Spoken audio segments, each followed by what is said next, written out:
Yes, bana mambo vipi mtazamaji wa Biomedia popote pale ambako uliko. On the microphone, unaweza kuniita official Rose D, itakuwa inapendeza sana. Bila kupoteza time, tuko na story ambayo imeweza kutrend kama ile headline. Zuchu anampa gari mama yake mzazi. Wadau wamcheka. Ujinga mama Dangote, mwanae tajiri, yeye hata gari hana. Haya bana. Huyu ni msanii wa Bongo Flava mwanadada Zuchu. Siku ya jana ilikuwa ni siku kubwa kiukweli zaidi katika maisha yake, mara tu baada ya kutimiza moja kati ya adhima yake kubwa sana ya kumfurahisha mama yake mzazi. Na Zuchu anafanikiwa kununua gari ambayo ilikuwa ndoto kwa mama yake mzazi Khadija Omar Kopa kumiliki gari la aina hiyo.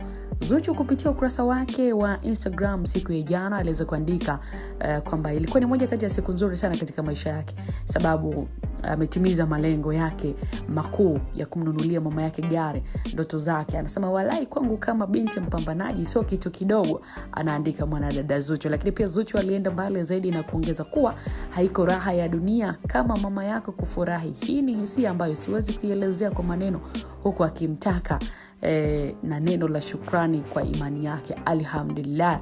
So Zuchu kwa vijana wapambanaji tunamzungumziaje?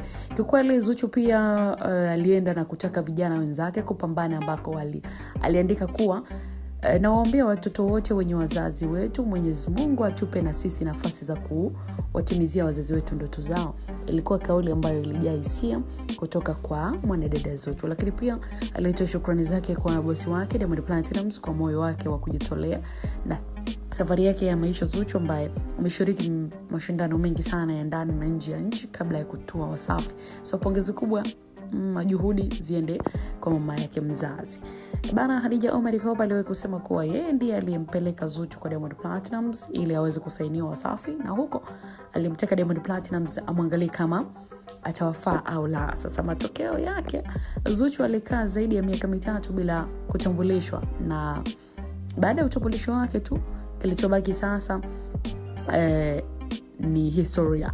So baada ya tukio hilo la Zuchu kumzawadia gari la kifahari mama yake, bana wadau wamemgeukia sasa mama Dangote na kumcheka ujinga kwamba kiukweli Diamond anamiliki fedha nyingi sana, lakini yeye hata gari hana. Zuchu pesa zote anabeba, inufaisha familia yake.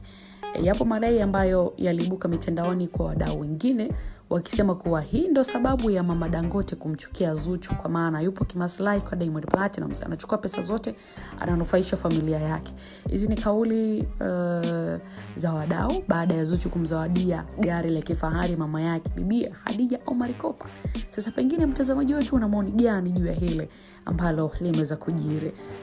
Endelea ku drop comment yako chini hapo kufuatia hili la Zuchu kumzawadia gari mama yake mzazi la kifahari kweli kweli. Alafu tutapita nayo next video kwa zuri kabisa. Hope umeweza kuenjoy. Mpaka wakati mwingine katika kuhabarika zaidi. Bye bye.